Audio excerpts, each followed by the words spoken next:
We've seen that sentences have an internal structure. They consist of constituents, which themselves may consist of smaller constituents. So far we've looked at it in a kind of theoretical way. But now we can take that and put it into practice. And the question is going to be then, if you have a sequence of words, if you have a string of words, how can you determine what the constituents are that make up that string? What is the evidence for a certain sequence of words being a constituent or not being a constituent? That is to say, are there diagnostics for constituent structure that can be applied? The main two diagnostics that can be used to work out what the constituent structure of a sentence or a phrase is are, on the one hand, whether that sequence that you're looking at can be replaced by a single word. So that's one family of tests for constituency, replacement or substitution tests, whether you can replace the sequence that you're concerned with by a single word. And the other main class of tests for constituency is movement or displacement. That is, can that same sequence of words that you're looking at and trying to work out whether or not it's a constituent, can that sequence of words be moved within the sentence? Can it be displaced and occur somewhere else while the meaning of the whole sentence is more or less preserved? That may not make a lot of sense at the moment, but you'll see some examples. So those are the two main types of test that can be used for constituency. And when we've looked at those, we'll look at some others as well. Now we're looking at how we can diagnose constituency, and in particular starting with the test that we can call substitution or replacement. Noun phrases are one kind of phrase, a phrase that's built round a noun, evidently. And that's the general pattern, that inside each phrase there's one distinguished word that gives the phrase its category. So we have noun phrases which are built around nouns. We'll see that you have adjective phrases built around adjectives, prepositional phrases built around prepositions. That distinguished word within a phrase is called the head of the phrase. Other terminology that gets used for this is to say that a word projects a phrase. So a noun projects a noun phrase, an adjective projects an adjective phrase. So a noun projects a noun phrase, the noun is the head of that phrase. One reason for saying that the noun is the distinguished word within a noun phrase is that it's the word that is least likely to be omitted. So this is characteristic of heads of phrases. So there are lots of different sizes of noun phrases. We can have, for example, just the word cats. So we could say, cats are lovely. We can also say, intelligent cats are lovely. We can say, cats with long tails are lovely, or intelligent cats with long tails are lovely. In all of these, of course, we've got the word cats. If we omit that, we'd wind up with things like intelligent with long tails are lovely, or with long tails are lovely, and those are ungrammatical. So in this case, we see that it's the head of the phrase that has to be there, that can't be omitted. And that's typical, perhaps not completely universal, but a typical property of the head of a phrase. A second fact about the head of a phrase is that it shares grammatical properties with the phrase. We've already seen that it shares the category. So a noun is the head of a noun phrase. So that grammatical category of noun is shared between head and phrase. But other grammatical properties may be projected from the head to the phrase. One property, for example, is plurality. For example, you could take in English a phrase like the dog. The dog is singular, and you can tell because if you add a verb, you get singular agreement on the verb. So you'd say, the dog is waiting, and not the dog are waiting. Of course, you would say the dogs are waiting. So the noun phrase there is plural, and notice because the head is plural. We could take another noun phrase like 7 heads, right? So that's plural. You'd say 7 heads are better than 1. Now we could make a larger noun phrase. We've seen that you can have phrases inside phrases. So we could have a larger noun phrase where we put these together. So we'd get something like the dog with 7 heads. Now notice what happens if you try to make a verb agree with that. You'll get the dog with 7 heads was waiting, not the dog with 7 heads were waiting. So despite the fact that heads, which is plural, is close to the verb, it's not what the verb is agreeing with. The verb is sensitive to the number that is determined by the head of the phrase, and the head of the whole noun phrase, the dog with 7 heads, is dog, which is singular. So the number of the head inside the phrase determines the number of the whole phrase. In English, we can see this with plurality. There are other grammatical properties which can be determined by the head of a noun phrase. We don't see in English, but in many languages, nouns are divided into a number of classes, which are sometimes called genders. In different languages, the number of different genders, the number of these formal classes of nouns varies. You may be familiar with French, which has 2 distinct genders, masculine and feminine, and all nouns fall into one or other of those classes. And again, just like plurality in English, and in fact plurality in French, the gender of a noun phrase is determined by the gender of the head. And one way to see this is that other words also agree with it. So we saw that in English, the verb agrees in number with the number of the noun phrase, that's the subject. In French, we get also agreement in gender on adjectives. So you could have a sentence like, la mère est morte. So mère, mother, is feminine. It makes the whole noun phrase feminine. And the adjective morte has a t sound at the end, which is the feminine agreement. On the other hand, if you had a masculine word, like Georges, the man's name George, that would be masculine. And if you wanted to say George is dead, you'd get Georges est mort, without that t sound at the end. So again, in this case, the gender of the head determines the gender of the whole phrase. And again, we can build up a larger phrase. So we could have la mère de Georges, the mother of Georges. And if we now see what gender we get on the adjective, we'd get la mère de Georges est morte, again with the feminine ending. So there again, although the word that's closest to the adjective is masculine, the agreement that you get on the adjective is feminine, because the whole noun phrase, the mother of Georges, the gender of that is determined by the noun mother. So there again we see a grammatical property of the head of a phrase projected to the whole phrase. There's a classic example in the literature that relies on this property of heads.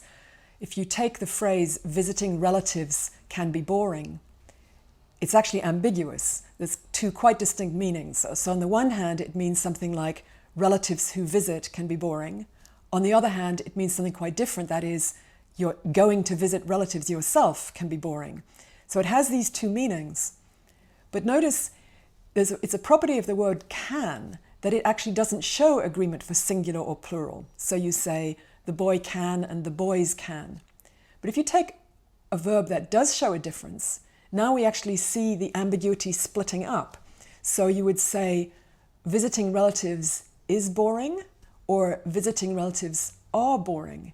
And those 2 sentences now, each one has only one of the meanings. And you've got that different agreement.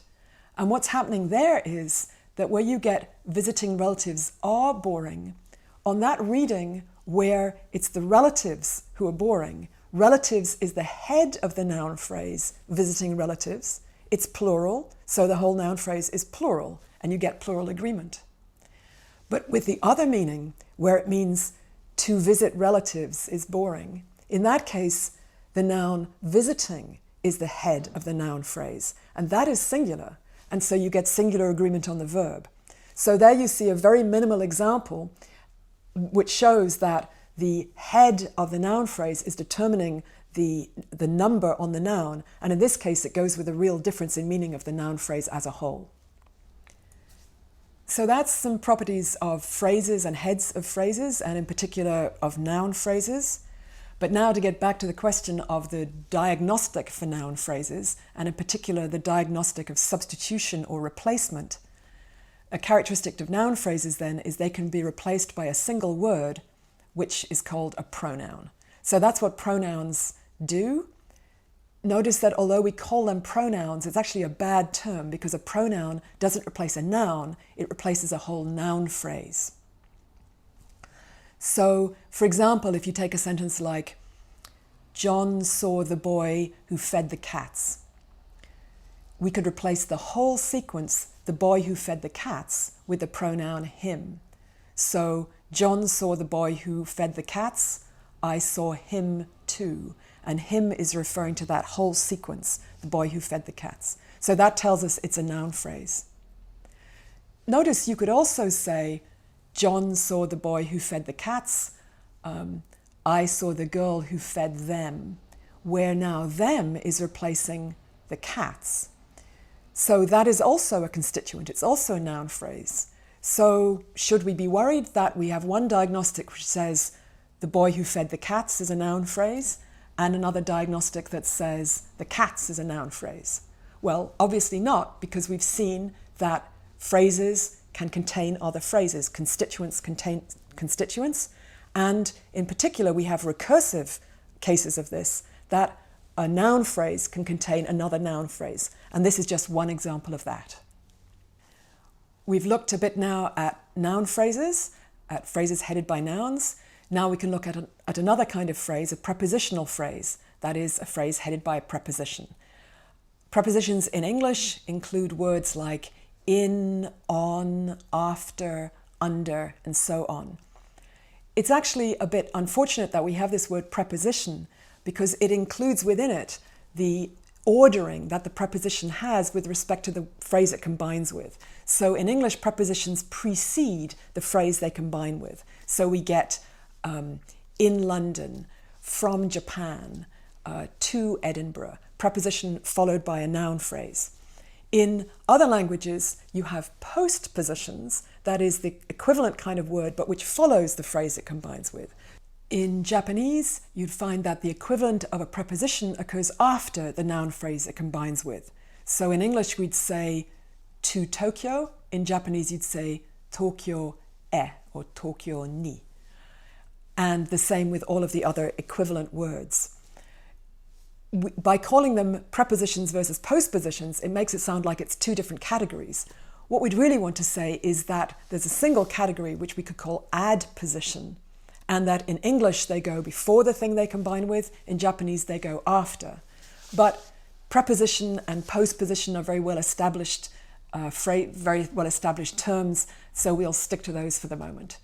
So English, our adpositions are prepositions. They come before the thing that they combine with, which is typically a noun phrase, although we'll see that they're a case of prepositions combining with other categories.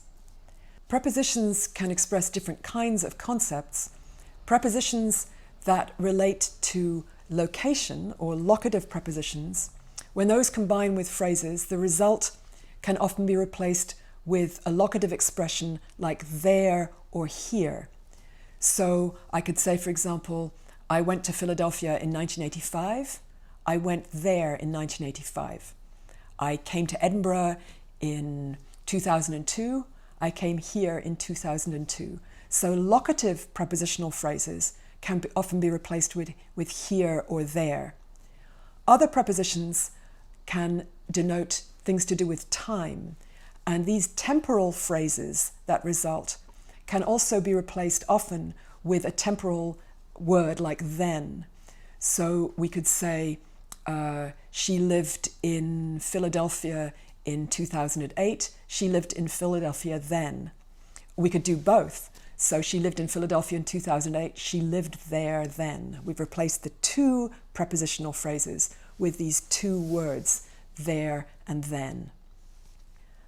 Other prepositions denote other concepts than time or place. So for example, there's a preposition for. It has many uses, but you can say, I did this for my aunt. there's no single word that can replace "for my aunt." We still think it's a prepositional phrase, but it doesn't have a corresponding single word like there or then. We'll see later on, though, that there are other diagnostics that we can use to show that it is indeed a phrase. We've seen noun phrases headed by nouns. We've seen prepositional phrases headed by prepositions. Another type of phrase is an adjective phrase. An adjective could be a word like ill or loud, and these can be expanded to make larger phrases. So we could say, for example, Mary is extremely ill, or that noise is too loud to be tolerable. Extremely ill is an adjective phrase. Too loud to be tolerable, also an adjective phrase. For some speakers, these adjective phrases can be replaced by the form so. For such speakers, you could say, for example, Marion seems extremely ill and Bill is so too, where so picks up extremely ill. But not every speaker uses so in this way. Not every speaker accepts that. I myself don't find it very natural. For speakers who do have that use of so, it's a good diagnostic for an adjective phrase. At least, even for such speakers, though, there is a caveat here. Adjective phrases appear in two main types of position. You can use adjective phrases attributively or predicatively. What that means is to use something predicatively, to use an adjective phrase predicatively, is to use it in an expression like Marion is ill, or the mantelpiece is dusty. To use it attributively is to use it within the noun phrase. So, a very ill woman, or a dusty mantelpiece. And even speakers who can use so to replace adjective phrases can only do so when those adjective phrases appear in the predicative position. So you'll have speakers who can say, she is very tall and my brother is so too. But the same speakers don't accept, for example, I saw a very tall man and she saw a so woman. So that use of so is restricted to adjective phrases in predicative position for the speakers who can use it. And the final type of phrase that we'll consider now is a phrase headed by a verb phrase. Verb phrases can occur in various positions. An example would be, to insult your mother is disgraceful. Insult your mother there is a verb phrase. Or Jenny will attend the conference. Attend the conference is a verb phrase. Or Laura painted a portrait of the dog. Painted a portrait of the dog is a verb phrase. The substitution that you can do for verb phrases is actually not with a single word. Verb phrases can often be replaced with the form do so. So for example, you can say, to insult your mother is disgraceful. To do so is disgraceful. So insult your mother we saw as a verb phrase, and indeed we can replace it with do so. Or Jennifer will attend the conference. I will do so too. I will attend the conference too. So we see that attend the conference is also a verb phrase. Or Laura painted a portrait of the dog. Her sister did so too. Her sister painted a portrait of the dog too. So painted a portrait of the dog, also a verb phrase. As you can see, a complex verb phrase which contains a noun phrase inside it. So do so is the form that can substitute for an entire verb phrase.